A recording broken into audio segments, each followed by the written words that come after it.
우리 속담에 갈수록 태산이다 이런 말이 있습니다. 어려운 일을 당하면 당할수록 점점 더 어려운 일이 겹쳐온다 이런 뜻이 되겠지요. 이와 비슷한 사자성어가 있는데 설상가상이다 이런 말을 씁니다.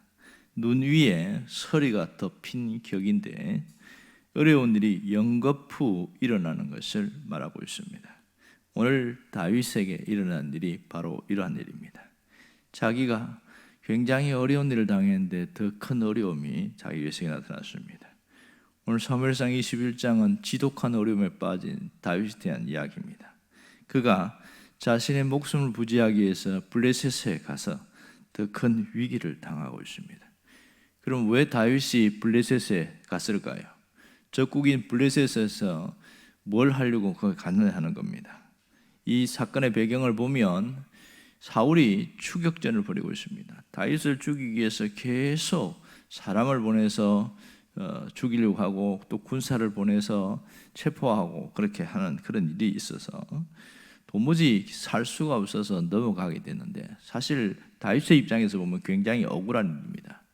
자기가 그렇게 큰 잘못을 한 일이 전혀 없는데 그냥 쫓김을 당하고 있는데, 그것은 우리가 잘 알듯이 사울의 질투심 때문에 이러한 일이 일어난 것을 알고 있습니다. 사실 다윗이 기름 부음을 받고 왕이 된 것도 자기가 의도해서 된 것은 아닙니다. 자기가 기도해서 하나님 내가 왕이 되게 해주세요, 한 번도 그런 적이 없거든요. 그런 다음에 얼떨결에 이렇게 기름 부음 받고 이런 상황이었고, 또 골리앗을 죽일 때에도 그렇게 의로운 분노가 일어나고 그래서 골리앗을 극적으로 하나님의 도움으로 죽였는데, 그러면 적어도 이러한 다윗에게 포상을 해야 되는 게 맞잖아요. 후한 상을 내리고 그렇게 해야 되는데, 사울은 단 하나의 노래 소리 때문에 질투심이 일어났습니다. 그것은 여인들이 돌아오는 그 다윗에게 사울이 죽인 자는 천천히고 다윗이 죽인 자는 만만이다, 그 노래가 그의 마음을 확 사로잡았습니다. 그래서 이놈은 죽여버려야 된다, 이것이 갖고 있는 생각이었고, 자기가 죽을 때까지 이 일을 하다가 그냥 죽습니다. 참 어리석지요. 이 다윗의 입장에서는 굉장히 억울한 거예요. 갈 데도 없고 갈 수도 없고, 모든 유다 전체가 사울의 지배한 통치하니까 어디 가서 목숨을 부지할 수 있겠나. 차라리 이럴 바에 내가 적국으로 가자, 그렇게 넘어갔습니다. 그런데요, 이 적국도 하필이면 블레셋의 가드 땅으로 갔단 말입니다. 블레셋에 5 도시가 있는데 가드 땅은 바로 이 골리앗이 살던 고향입니다. 거기 갔으니 다윗을 알아보는 사람이 있었단 말이에요. 이런 상황이 되니까 기가 막힌 일이 생겼습니다. 그래서 여기서도 똑같은 이야기를 합니다. 거기서 알아본 사람들이 저 사람은 여인들이 노래하기를 사울은 죽인 자는 천천히고 다윗 죽인 자는 만만이라고 하는데, 저런 자가 우리나라에 온다는 것은 이게 말이 됩니까? 이러면서 이 얘기가 왕에게 들어가게 되어진 거죠. 이때에 다윗이 한 행동은 일부러 미친 체하고 침을 질질 흘리면서 완전히 그렇게 미주광이 노릇한 그런 모습이 여기 나오고 있습니다.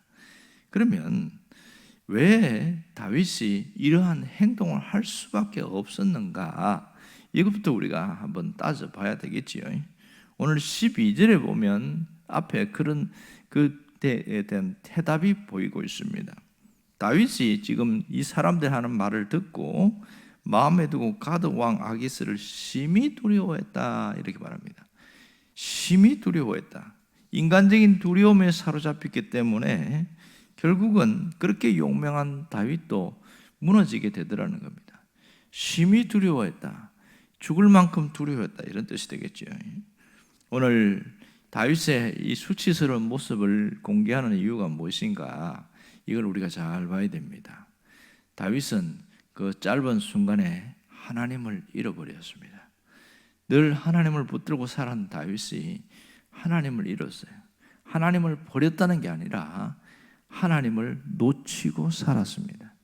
하나님을 놓치고 살다 보니까 그에게 두려움이 밀려오는데 밀물처럼 두려움이 밀려오게 된 것입니다. 그러니 이 다윗이 할 수 있는 것은 아무것도 없고 상황이 이러니까 어쩔 수 없지 이러면서 갑니다. 자, 앞에 10절에도 보면 똑같은 단어가 나옵니다.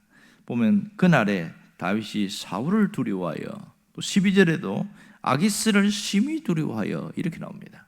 자, 결국은 다윗이 두려움에 사로잡혀 있는데 현실적으로는 눈앞에 있는 문제, 이 사울을 왕이 죽이려고 하는 것 때문에 두려움에 사로잡혀 있습니다.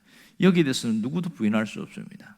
그러나 문제는 다윗이 이렇게 전쟁에 나가서 골리앗을 죽일 때만큼 하나님을 붙들고 하나님의 이름으로 나아갔던 그런 모습이 전혀 나타나지 않는다는 것이 오늘 우리가 눈여겨봐야 됩니다. 이것을 아마 다윗이 시간이 지나고 나서 평생 가슴을 찌면서 그때 내가 왜 그랬을까? 이렇게 수치감과 모멸감을 당하면서 왜 이렇게 했을까? 그런 생각이 들 겁니다. 오늘 14절에도 보면 이 아기스가 이 사람 미치광이다 그러면서 굉장히 공개적으로 다윗의 명예와 자존심을 짓밟고 있는 그런 모습이 나타나고 있습니다. 결국 한순간에 이 하나님을 잃어버리고 나니까 모든 것이 무너진 이 모습을 우리가 보고 있습니다. 우리도 마찬가지겠지요. 살다 보면 생각지도 않은 일들이 툭툭 튀어나오고 그래서 우리는 두려움에 빠질 수밖에 없는 그런 일들이 굉장히 많습니다. 아무리 신앙이 좋다고 하는 사람도 느닷없이 찾아오는 환경의 어려움과 위기는 우리를 두렵게 할 수밖에 없습니다. 가진 물질이 날아갈 때에 야, 이거 끝나는 거 아닌가? 건강이 무너질 때에 이제 내가 죽는 게 아닌가? 이런 생각을 할 수밖에 없는 것이지요. 사람은 자기가 갖고 있는 것이 나를 지켜준다고 생각을 하고 있습니다. 물론 하나님을 안 믿는 건 아니에요.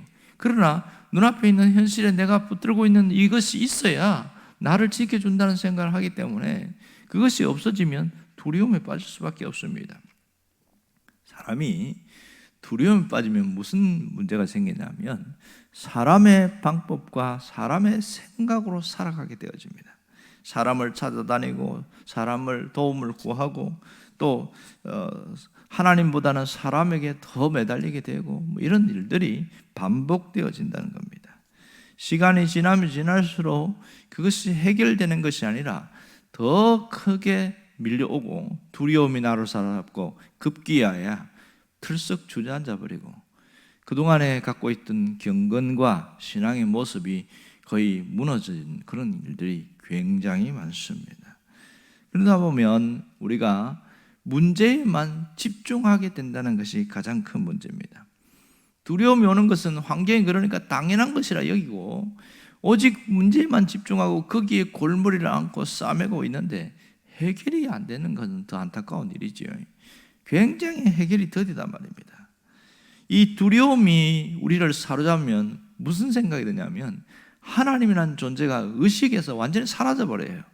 하나님이 해결하신다는 것은 이론적으로는 믿지만 현실적으로 내 문제 앞에서는 전혀 그것이 도움이 안 된다고 생각하고 그렇게 쓰는 경우가 굉장히 많습니다. 어떤 분은 두려움 때문에 이성을 잃어버리고 정신을 못 차리게 되고 신앙이 무너지고 자기가 갖고 있는 건강까지 무너지는 그런 사람들도 있었습니다. 자존심도 인격도 모든 것이 무너지고 내가 가진 것이 다 잃어버린 사람처럼 그렇게 살아갑니다. 이 두려움은 굉장히 우리를 무섭게 합니다. 두려움에서 나타나는 모든 파생되는 가지가 참 많지요. 염려와 근심과 불안과 초조와 공포와 낙심은 다 두려움에서 오는 파생된 겁니다. 그래서 두려움이라는 단어 하나로 모든 것을 묶어서 이야기하고 있습니다. 여기서 우리가 두려움에서 벗어나야 합니다. 어떻게 하면 벗어날 수 있습니까? 그것은 하나님이 어떤 분인지를 분명히 알고 그 하나님 앞에 나아가면 됩니다. 하나님은 우리의 연약함과 실수에도 불구하고 우리를 버리지 않는다는 사실을 잊지 않아야 합니다. 두려움에 빠져서 허우적거릴 그때에도 하나님은 결단코 우리를 떠나지 않는다는 사실입니다. 어떤 면에서 하나님의 자녀가 그렇게 두려움에서 허우적거리고 고통할 때 하나님의 마음도 굉장히 아프다는 것을 우리가 알아야 됩니다. 하나님은 우리가 이런 자로 살기를 원치 않거든요. 그렇게 신앙에 돈독한 사람도 한순간에 무너질 수 있는데 그렇다고 해서 하나님까지 우리를 버린 건 아니에요. 하나님이 굉장히 가슴 아파하면서 하나님이 깨닫게 하십니다. 말씀을 통해서 깨닫게 하든지 사람을 통해 깨닫게 하든지 아니면 환경을 통해 깨닫게 하든지 깨닫게 하는데 그 왜 그렇게 하시냐면 내가 너를 책임지고 있다. 그 말을 하나님이 알기를 원하시는 거예요. 우리가 하나님이 책임지고 있다는 것을 알면 정신이 번쩍 들게 되고 하나님께로 돌아가게 되어집니다. 시편에 보면 34편과 56편은 이 아기스 왕에게 고통당하고 두려웠을 때 지은 시입니다. 그 시편에 보면 다윗의 절절한 고백이 나옵니다. 여기서는 역사적 사건이니까 하나로 넘어가는데 그 시편의 내용 속에 보면 다윗이 깨달은 게 뭐냐면 이런 상황에도 하나님이 나를 책임지고 계시는구나 깨닫고 나서 그가 돌이킵니다. 시편 56편 4절에 보면 이렇게 말합니다. 내가 하나님을 의지하고 그 말씀을 찬송할지라. 내가 하나님을 의지하였은즉 두려워하지 아니하리니 혈육을 가진 사람이 내게 어찌하리까. 희한하지요. 이 사무엘상에서는 두려워 빠졌고 다윗의 모습만 나오는데 시편 56편에 보면 정신이 들은 거예요.